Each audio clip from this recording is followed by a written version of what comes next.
From the Partnership for Environment and Disaster Risk Reduction, this is Talks for Action, a podcast about how we can work together with nature to build resilience against disasters and climate change.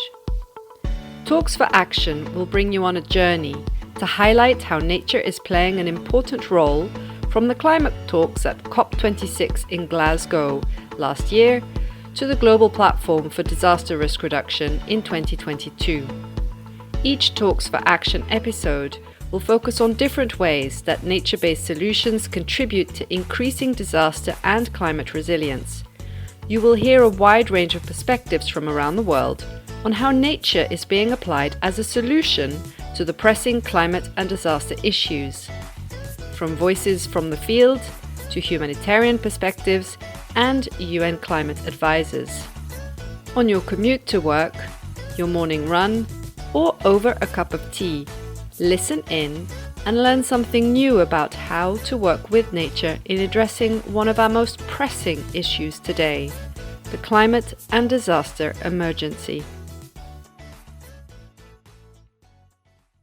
So on the 2nd to the 3rd of June, Stockholm Plus 50 will commemorate the 1972 United Nations Conference on the Human Environment and celebrate 50 years of global environmental action. In recent years, nature-based solutions have emerged as a key environmental action to address societal challenges. Now, today we'll be discussing some of the promises and pitfalls of nature-based solutions with a special spotlight on social equity, finance, and scale. And today I have two guests with me, both from the Stockholm Environment Institute. So we have Carina Baquet, who is a senior research fellow and team leader for the Water, Coasts and Ocean Group at Stockholm Environment Institute's headquarters.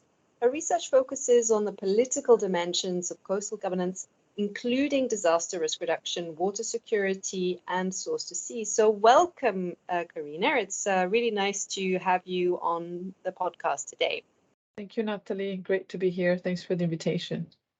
And as my second guest today is Jonathan Green, a senior researcher within the Sustainable Consumption and Production Group, which works to trace the impacts of consumption on biodiversity via often complex chains of trade in agricultural communities. So welcome, Jonathan. It's really nice to have you on today. Thank you very much. Nice to be here.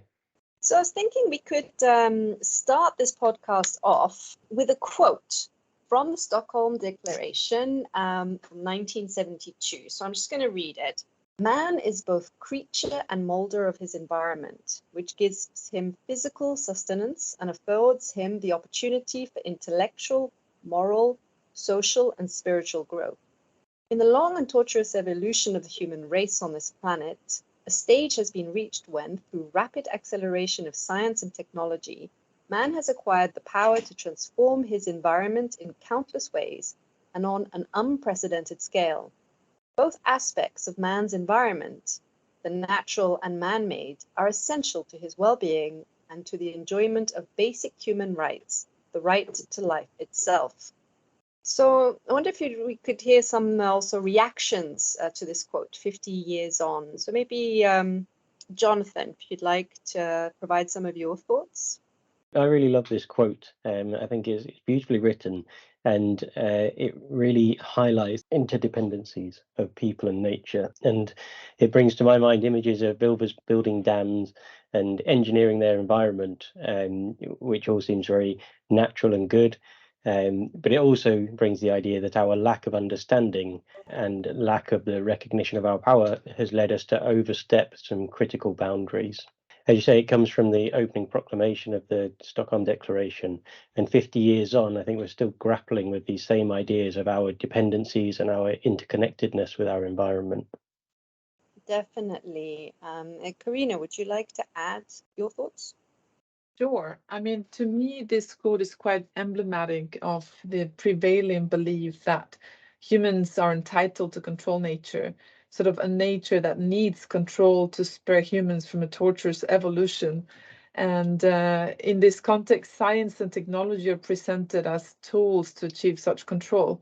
Sort of presents an instrumental understanding of nature, which has come to shape much of modern conservation efforts and more generally how we relate to nature and biodiversity, where species or biomes that are considered of higher relevance, productivity to humans, or even just cute, are also those that are prioritized. And the problem is that as mighty as a human species might be, we are also very short-term sighted and have not always understood the value of nature and species over the long term.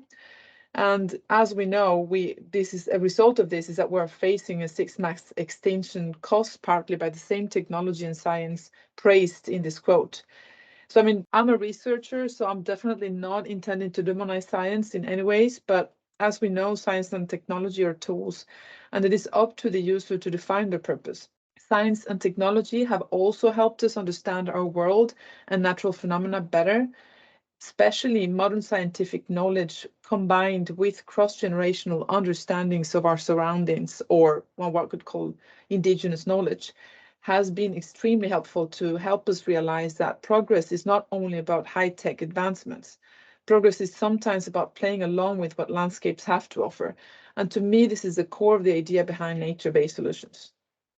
Yes, indeed, and it's true. Like much of the talk at the moment has been going a little bit away from science and technology, although in the same way, there is still very much a drive of science and technology, I think, to combat climate change and all of these things. But as you highlight, I guess nature-based solutions has also come to the fore as maybe an alternative to the science and technology. And there's this general assumption that therefore, this is the solution and it's going to be way better and offer better, in the grand scheme of things, of a better solution than traditional grey or hard infrastructure. That's a question that we've not really discussed yet much also on this podcast. And I want to see, what are your thoughts about this? John, if I'd like to ask you to come in. Yeah, I agree, absolutely. So nature-based solutions have really come to the fore, and they've received a lot of attention from researchers, policymakers, NGOs, and that attention is an acknowledgement that biodiversity, ecosystems, and humans need to find a more sustainable way of cohabiting this planet, not only out of respect for other species, but also because we've got to realize that eventually not even the hardest structures will protect us from what we're experiencing in terms of species extinctions or extreme events. But having said that, it won't always be a win for everyone. And nature-based solutions need proper planning. They need careful consideration of who stands to gain and who might lose out. And if we don't properly consider those things, then our intention can backfire and we can potentially lose an awful lot of progress. And if I could just jump in there, Natalie, I think I totally agree with what John is saying. Our work with coastal cities has highlighted at least three aspects. There might be more, but at least three aspects that are particularly important to look at. One is on social equity, the second is scale, and the third is on financial issues. And unless these are carefully thought through, these are risks that could come up in forms of local opposition or adverse socioeconomic and environmental effects. And ultimately, nature-based solution projects could end up being practically unattainable or economically unsustainable in some places. Yeah, I think you're really highlighting some really important points here, and wonder if we could go a little bit more into detail about thinking of what are the concerns around justice and social equity. Karina, if you'd like to develop that idea a bit. Sure. I mean, for starters, I think it's important to recognize that even approaches with good intentions can lead to unexpected trade-offs, and thereby they could hinder real transformational change. And although we have seen a recent proliferation of NBS studies, programs, publications, groups, etc., a lot of the focus has been on the science, the technology, and the innovation required to generate these solutions. There's also a lot of attention on the multiple benefits derived from nature-based solutions, but we see less focus on the socio-political and human aspects, such as the power relations behind their design, implementation, but also the potential impacts for different socioeconomic groups. Also, we recognize that it's very hard to make generalizations. NBS differ enormously in their implementation from hybrid green-gray interventions to increase amenity value, habitat for biodiversity, or shade in urban areas, through to large-scale forest restoration in more rural areas, to improving clean water provisioning. But in every case, it matters enormously that we understand which communities stand to benefit and who bears the costs. That's right. And I think, as we mentioned earlier, it's quite intuitive for us to see nature-based as being wholesome and therefore better. And for the large part, it can be true. But it is really critical to discuss how the benefits are being distributed and who are the solutions going to benefit. Are there any costs? Why is it being implemented here? Are there other areas or other communities that might benefit more? And we've been working with some colleagues at SEI to identify ways to promote greater justice and equity in the implementation of nature-based solutions. And we came up with 5 principles that, whilst not necessarily easy, could help enormously. And just very briefly, they are around, firstly, ensuring an inclusive and transparent nature-based solution governance and implementation processes that promote the design of solutions based on shared social values and collective actions. Secondly, it's designing and implementing nature-based solutions that address the political and socio-economic relationships that can produce and can reproduce marginalization, inequality, and injustice. Thirdly is just, to every extent possible, making sure that you're trying to limit the creation of economic and also non-economic losses from nature-based solutions, and make sure you avoid unjust redistribution of costs and risks.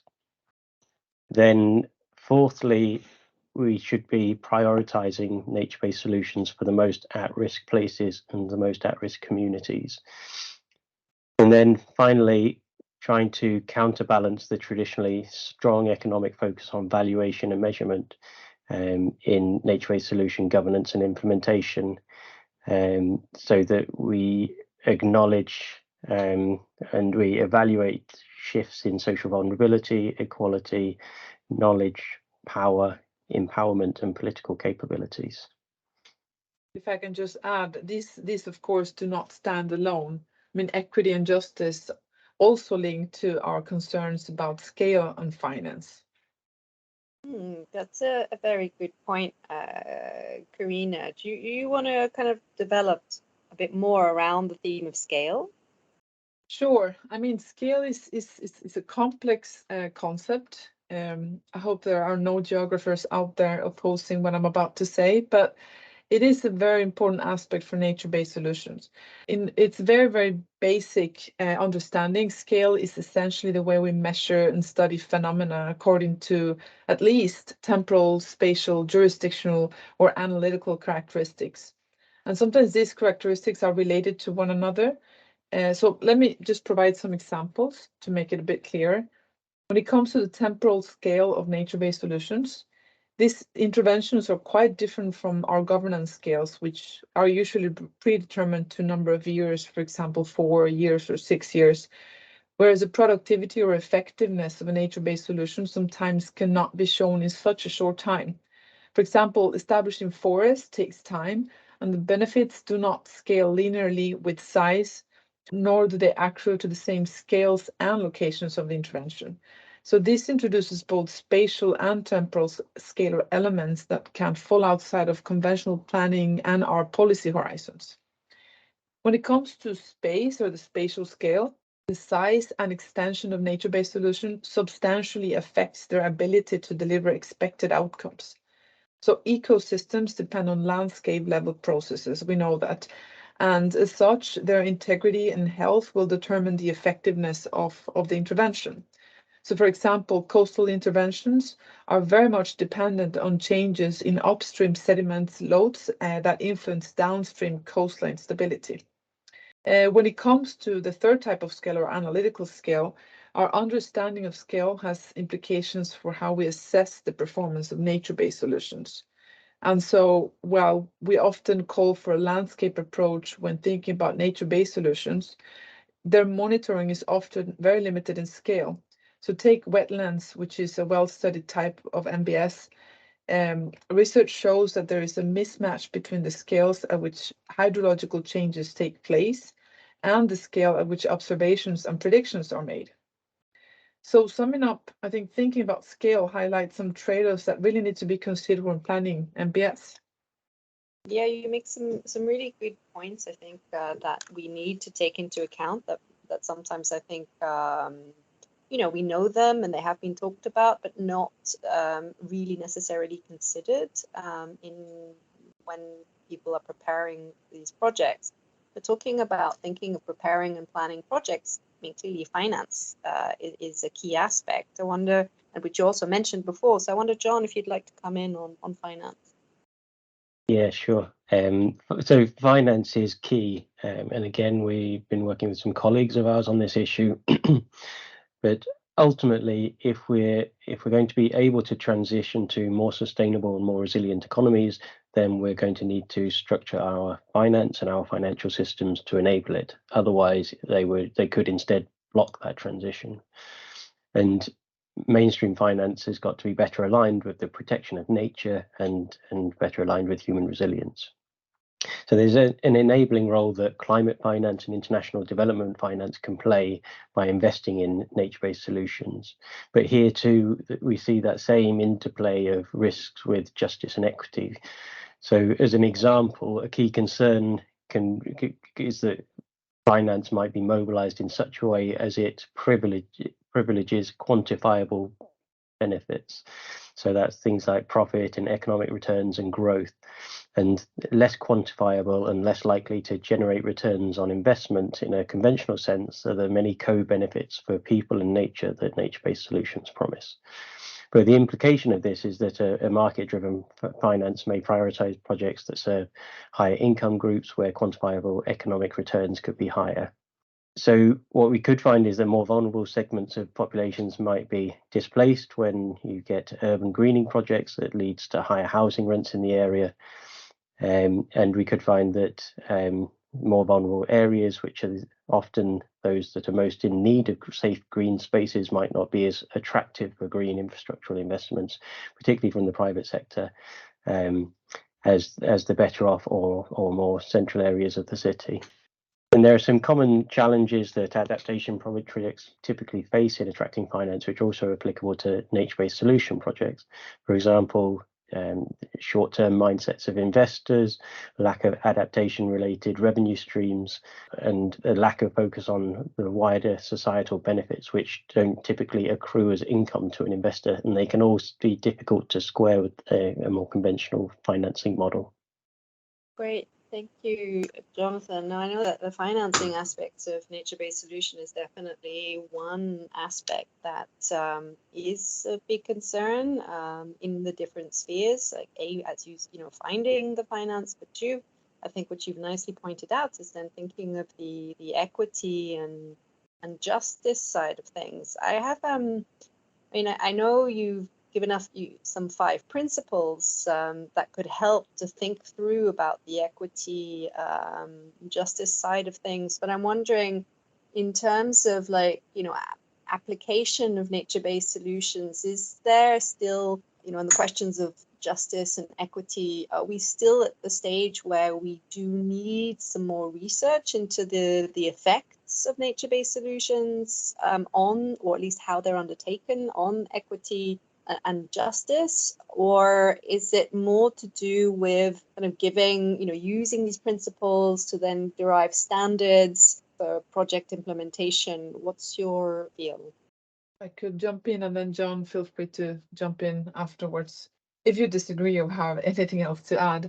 I mean, definitely evidence is always good to strengthen the case, because nature-based solutions are so context-based, and not only depending on the ecosystem or the landscape, but also on the institutions ruling them, then I would suspect that this evidence will vary, and also what the needs are will vary as well. We've carried out some research in Sweden on it, and what we see is that the organization around it, the knowledge around it, it's quite different than what we see in the literature, in terms of, for instance, cost, for example, information around costs for being able to even make a budget around nature-based solutions is very difficult in a Swedish context. Or let's say information about who should be governing nature-based solutions, who is in charge of them. It's also very difficult considering Sweden has a very decentralized type of governance. And so in the end, these multiple benefits, which is a stronghold for nature-based solutions, end up being a problem for their governance, because there might potentially be so many institutions and actors involved that they're just not governable. Yeah, those are some very interesting points that I might not have necessarily thought of. It's true, like different governance, can have this very totally different results that you were maybe expecting with nature-based solutions. I wonder, Jonathan, would you have anything to add? Yeah, only that I think what we've been discussing is around a way to move forward with our eyes open as to the potential inequities and injustices that could occur. And I think Corinne is right that more evidence is always useful. And I think as a starting point, actually having our eyes open to what those issues could be, and thereby actually opening the door to starting to monitor them and bring them to light, and thereby do better as we go along. We won't get it right immediately, but we should definitely be learning from our mistakes. I think this whole topic on equity, justice, also thinking about scale. I think many of these aspects already have been highlighted in the IUCN global standard. But I think it's still to be seen how much uptake there is, and as you say, it's time to I think as the more we put these issues on the table, then the more as you so eloquently said, we will have our eyes open when we're undertaking these aspects. So I mean, maybe kind of rounding off and coming back to the year anniversary of Stockholm. So if we think now to another 50 years from now and sees us in a sustainable situation, where do you think we might be with all of this? Where do you think we're maybe heading? I think I can probably kick off by speaking for both of us. So I think that even now, we are still framing nature as being separate from culture, and this impacts our notion of landscapes and the functions and infrastructures and activities that are deemed appropriate within those landscapes. For example, natural landscapes are associated with things like nature conservation and recreation, whereas the built environment is more associated with human activity, growth, and human prosperity. And I think what we'd both like to see is that nature-society dichotomy bridged through a perspective of multifunctional landscapes. And I could jump in there to just talk a bit about what we mean by multifunctionality.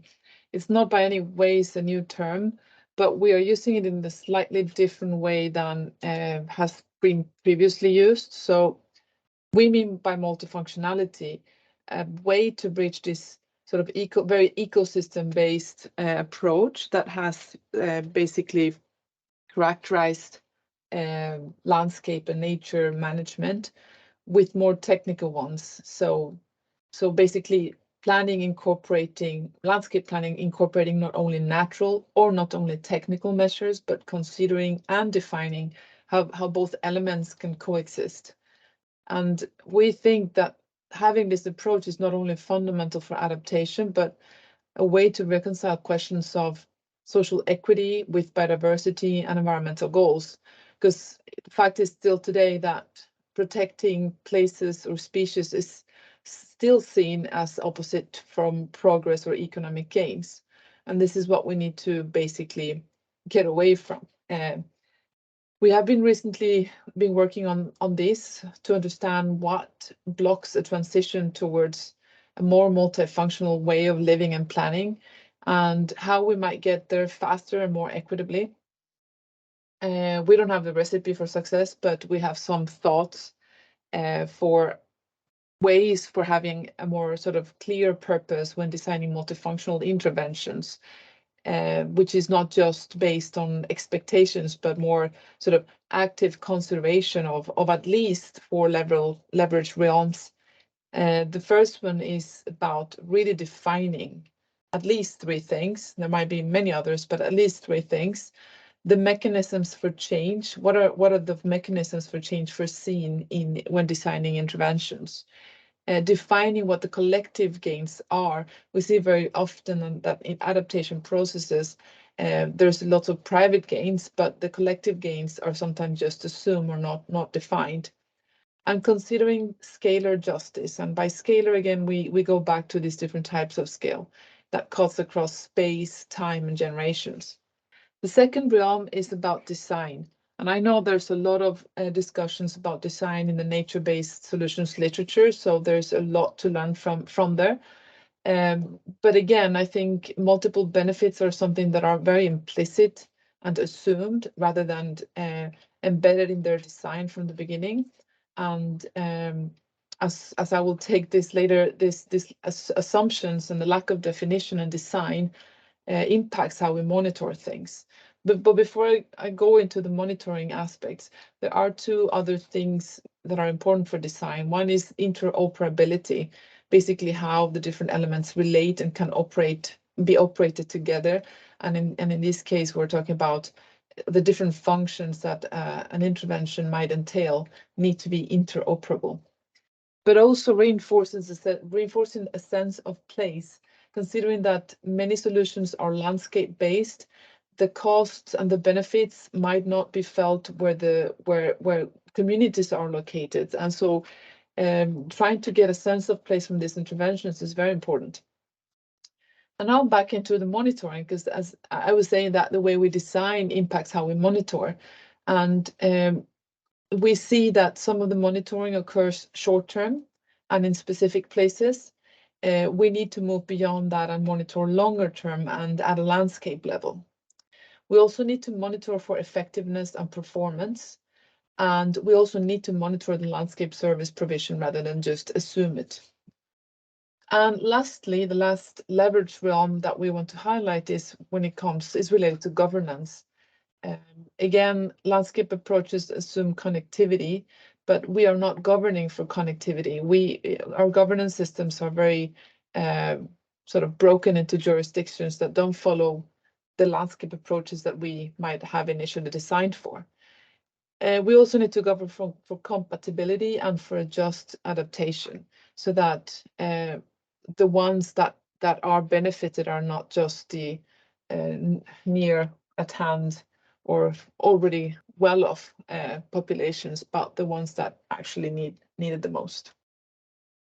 Great, thank you, Karina. And as both of you also were talking about multifunctional landscapes and some of these leverage realms, it really brought to mind how in a certain sense you're putting like a way forward that is very congruent to the outcomes of the Working Group 2 IPCC report, which has recently come out, where they're really highlighting this need for integration between society and nature, just as you have been highlighting today, and given also some really good ways forwards to help achieve that. So I think, with that, we do have a good way forwards in terms of creating a more sustainable future. And I thank both of you for your insights and inputs, and what I think is a really interesting discussion today on different aspects of nature-based solutions. Thank you to both of you. Thank you very much for having us along. Thank you, Natalie. You've just listened to Talks for Action, a podcast brought to you by the Partnership for Environment and Disaster Risk Reduction. If you are interested in learning more about nature-based solutions for disaster and climate resilience, please follow our free online course on www.pedr.org/MOOC. I repeat, www.pedr.org/MOOC. Until next month for the next episode, stay tuned.